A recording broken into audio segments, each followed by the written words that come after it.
Mr. Herbert Marshall in tonight's presentation of Suspense.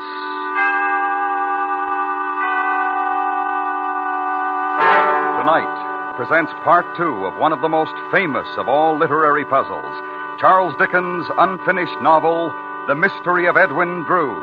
Our star, Mr. Herbert Marshall.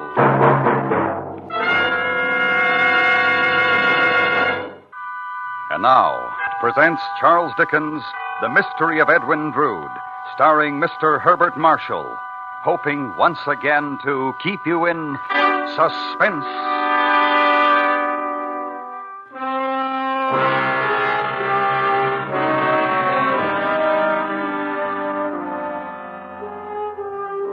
When the wicked man turneth away from his wickedness, he shall save his soul alive. So it has been said, so it has been written. But what of him who strives to turn away in torment and desperation and finds that he cannot? What is it that will happen to him? What is it that will happen to me?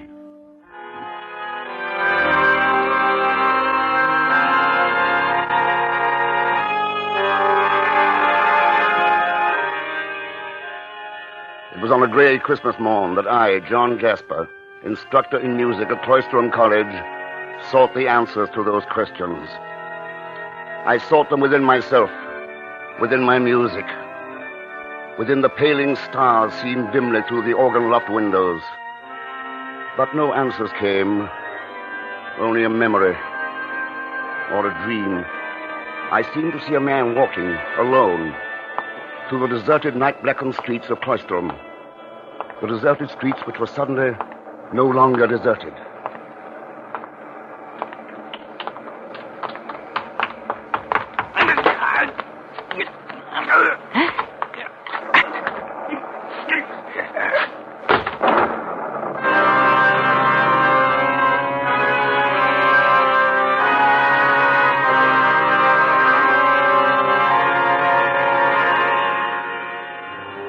Then the memory was gone.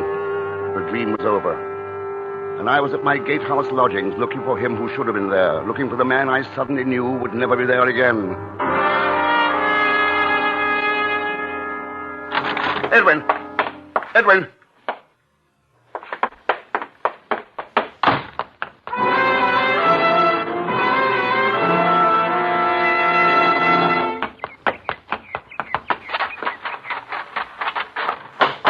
Crisparkle! Dean Crisparkle, open up! It's John Jasper. Open up, I say. Jasper?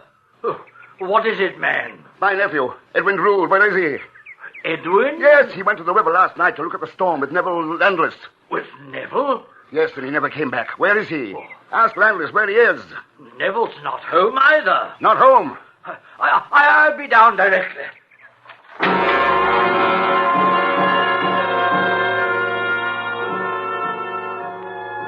As he joined me, the dread realization of what might have transpired was clearly writ upon Dean Crisparkle's face.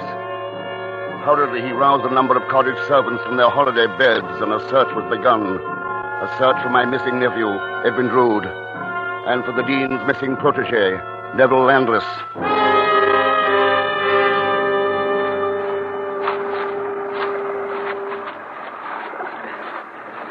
There it is. The river. The river they went to see at the height of the storm last night. You never saw them again, Jasper? No, neither one returned. Was there any quarrel between them? Any hint of the disagreements they'd had upon other occasions? None. The Christmas Eve dinner had gone exactly as I'd planned. They'd shaken hands. Apparently had resolved their differences, and when they left, they went arm in arm. Tell me, Jasper, whose idea was it to visit the river? Was it Neville's? I'll not cast doubt where it may be undeserved. It could have been anyone's suggestion. Mine, Edwin's. I don't like this, Jasper. There's a feeling about it all that strikes chill to my bones. Hark, one of the searching parties. They found someone, Jasper. They found... You take your hands off me. What right have you Edwin Drood is still among the missing. Like this? Easy does it now, Take sir. them off! Easy, if you please, Mr. Landless. You take your hands off me. What right have you to seize my person like this? Will you take them off me? In a moment, sir, in a moment. There you be, Dean Crisparkle. We found your man, as you see. Yes, Joe, I see. You may release him. Aye, sir. But it's belligerent he is. I'd beware of him if I was you. Didn't want to return with us at all, he didn't. What is all this, sir? What is the meaning? I was out for an early morning walk when these blackguards seized me bodily. They forced me to return here and said it was by your orders. As it was, Neville. But why, sir? Surely there's some explanation. Why? Where is my nephew, Landless?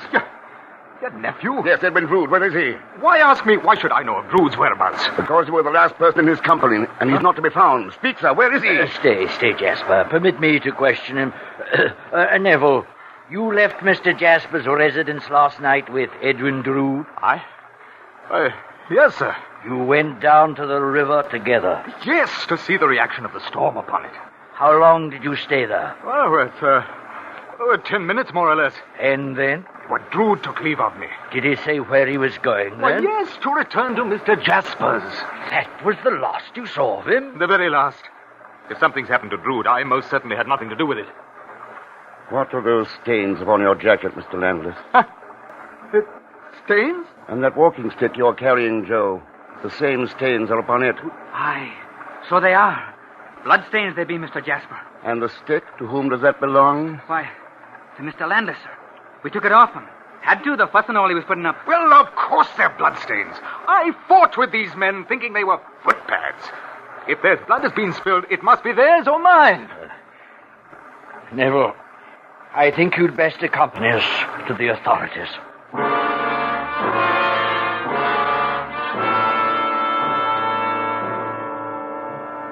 At my suggestion, we repair to the residence of Cloisterham's Lord High Mayor, Mr. Thomas Sapsea. And as we stood there in his parlor, the rendering of authority was as I knew it would be. Not unlike the person of Mr. Sapsea himself. Unimaginative, dull, stupid.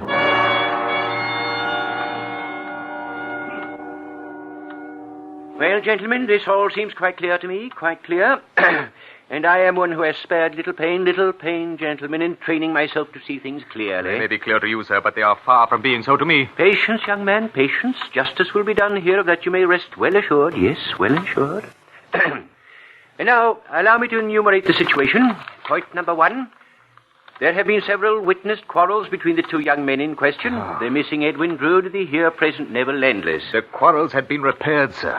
Mr. Jasper himself bears witness to that. I have stated there was no quarrel or apparent difference at your last meeting, Mr. Landless. Quite so. One meeting without quarrel, several with.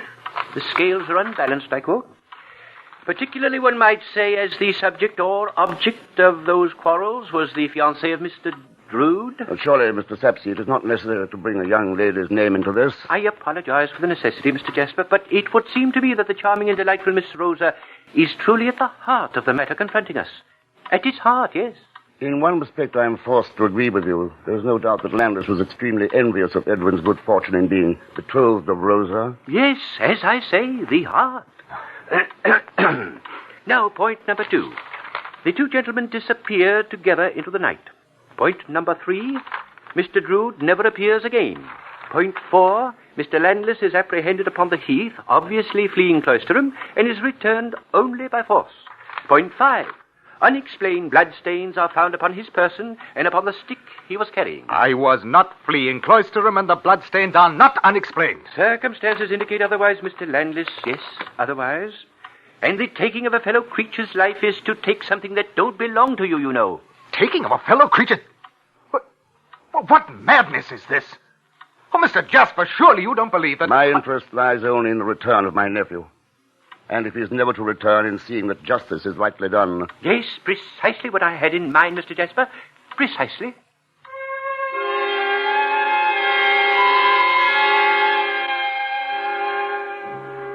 My further suggestions to Mr. Sapsea were immediately carried out. Placards were posted, the river dragged. A feverish search began. Days went by, then weeks. And the end result was nothing. No trace of Edwin Drood was ever found.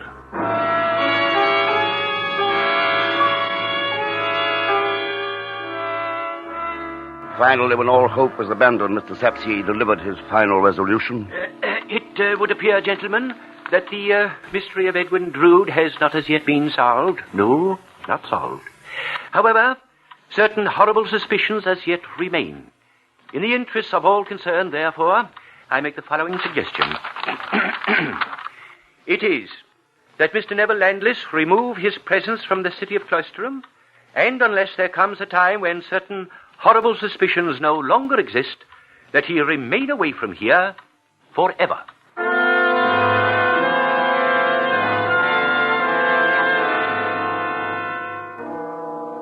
Late afternoon of that same day, I went to see Rosa. We met in the garden of the seminary house. You wish to see me, Mr. Jasper? That is a desire which has lived with me for a long while, Rosa.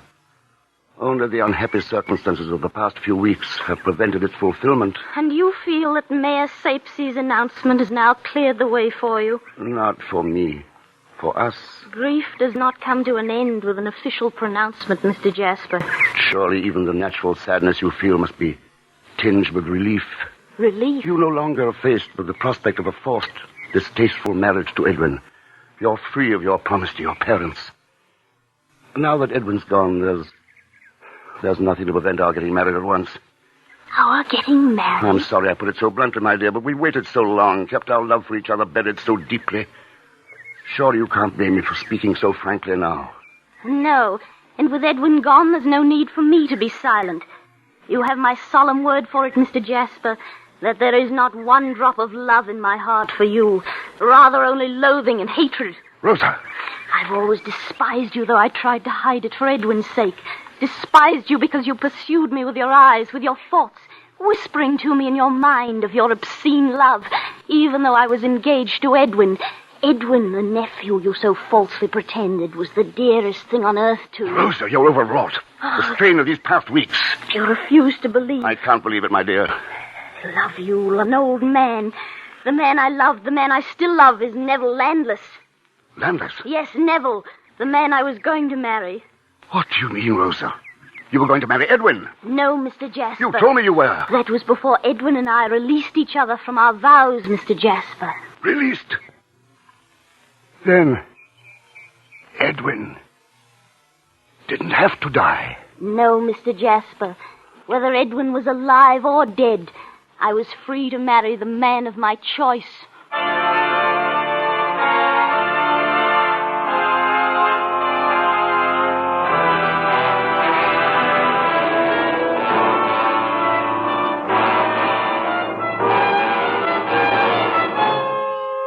Is bringing you Mr. Herbert Marshall in The Mystery of Edwin Drood. Tonight's presentation in radio's outstanding theater of thrills, Suspense.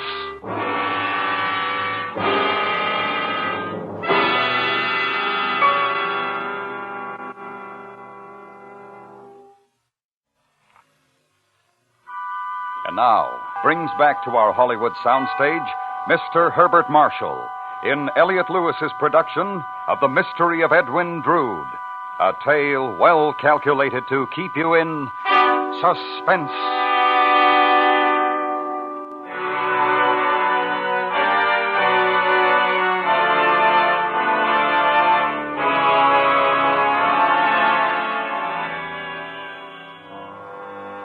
How does one relate the ending of a world, the stunning collapse of all that has meaning, of all that is life? I will not attempt to do so. For everything that can be said was said on that fateful afternoon. And so the story of Edwin Drood was over. Or so I thought.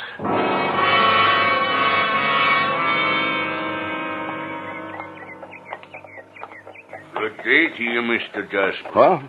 Oh, it's you, Doddles. Aye, him what is known as old Doddles it be.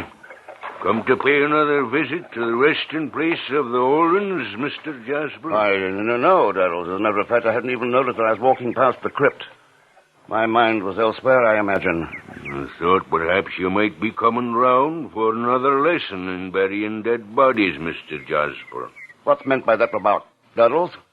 Well, now, I recalls one night old Doddles gave you a lesson about finding bodies of the old ones, tapped here and there with his hammer he did, pointing out the hollow walls. Remembers, don't you? Oh, yes, I believe I recall something like that. An evening without anything to do, idle curiosity. Aye, could have been, Mr. Jasper. Though it didn't seem as such on last Christmas Eve, it didn't. What about last Christmas Eve? Why, you was down here again, Mr. Jasper. Tapping the walls with Doddle's hammer yourself, you was. You're mistaken. I was nowhere near the crypt on Christmas Eve. Perhaps. And I'll wager you had a bottle or two of holiday cheer beneath your belt at the time. Perhaps. Though I would have swore it were you.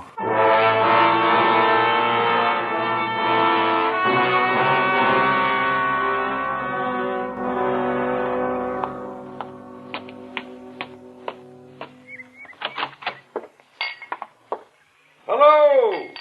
Come in, Mr. Jasper. Come in. And who may you be, sir? Datchery's the name, Dick Datchery. Came calling, found you out, made myself at home. So I note. This? Favorite of mine, mulled wine. Thought I'd prepare, honor the occasion and all. The occasion of an absolute stranger making himself at home in my lodgings. Not ordinary circumstances, Quite agree. Nevertheless, honorable occasion. Then perhaps you'd care to explain, Mr. Datchery. Gladly.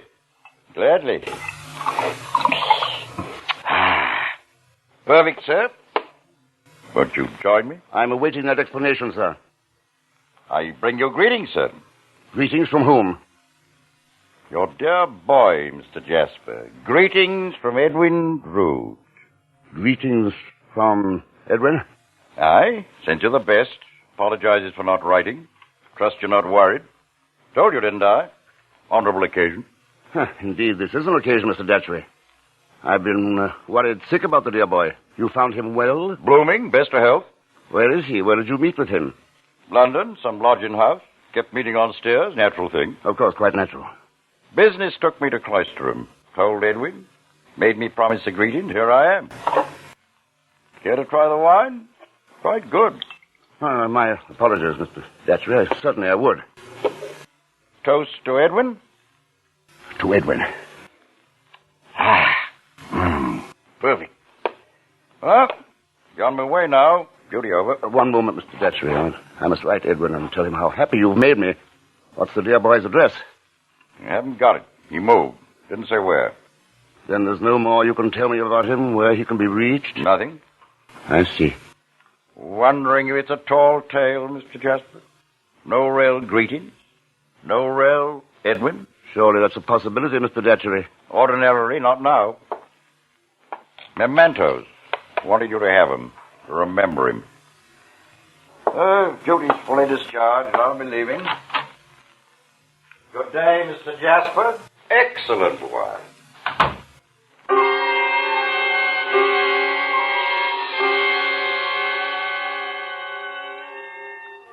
I scarcely heard him leave, this Mr. Datchery.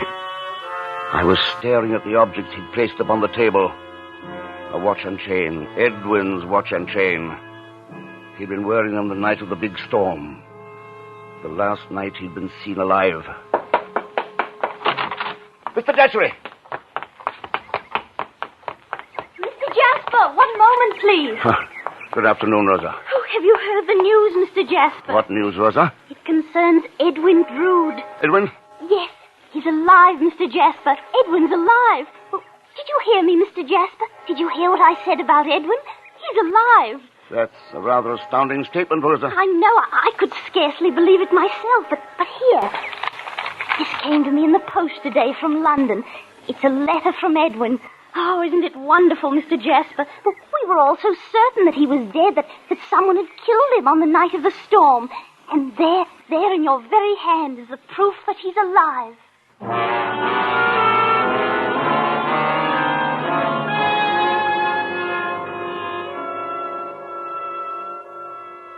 No greater horror can visit the mind of man than the certain knowledge that he has suddenly become mad. And such was the horror which dwelt within me that fateful day. For it was the only explanation that was left. Edwin was dead. He had to be. The memory or dream that had lived with me since Christmas morn was too clear, too sharply etched, for there to be any doubt. Edwin was dead. And yet, within a single afternoon, two people had brought me proof that Edwin was alive. Proof as clear, as sharply edged as that memory. A sane mind does not exist in a world of such paradox. I'd gone mad.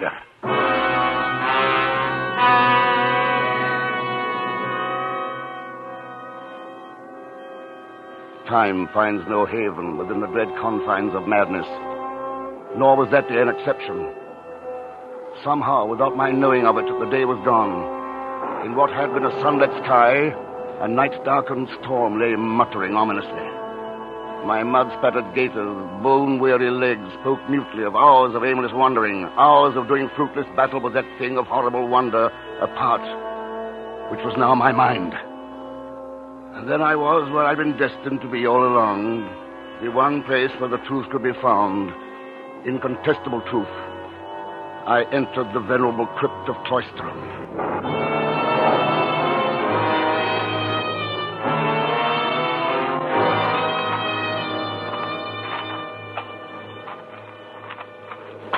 The flashes of lightning etched in weird relief the ruined habitations of the dead. Half-standing pillars of stone assumed the attitude of watchful guardians, grinning evilly from their sentry boxes of the night. And the broken wall toward which I made my way was an ancient catacomb, concealing within it the secret that only I knew was there. I climbed to its top and looked down upon the rubbish that almost filled the hollow space between its sides. A rusty spade lay nearby. I seized it and began to dig.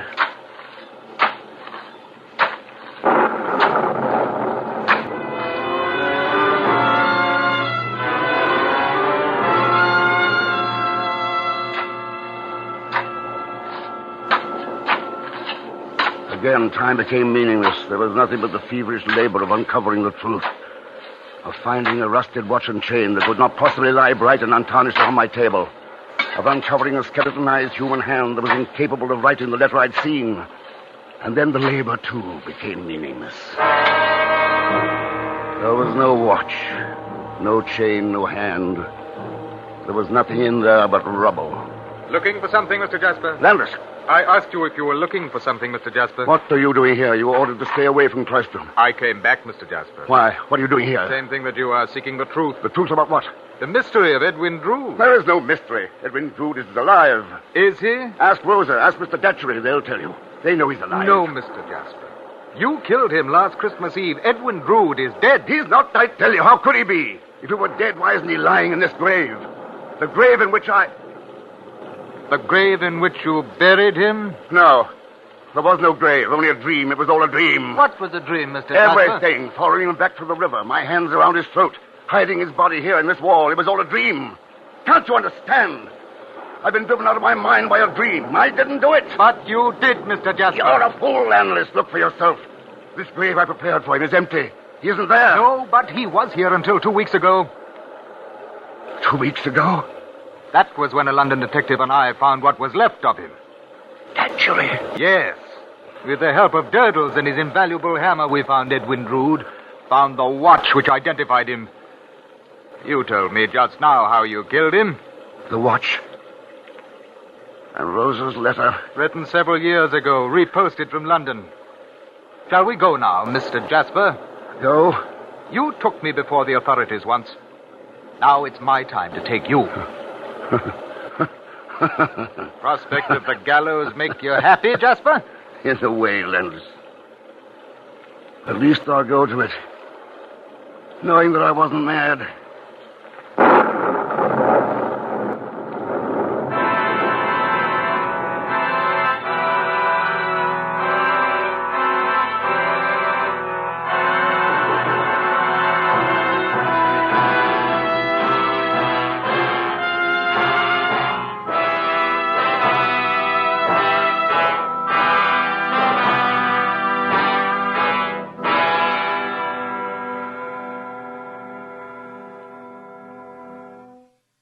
Suspense. Tonight's star, Mr. Herbert Marshall. Next week, Suspense.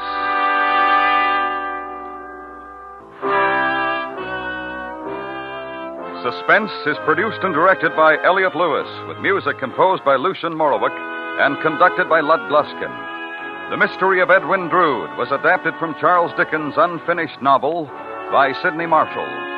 In tonight's story, Ben Wright was heard as Landless. Featured in the cast were Betty Harford, Joseph Kearns, Ramsey Hill, Charles Davis, and William John Stone. This is the CBS Radio Network.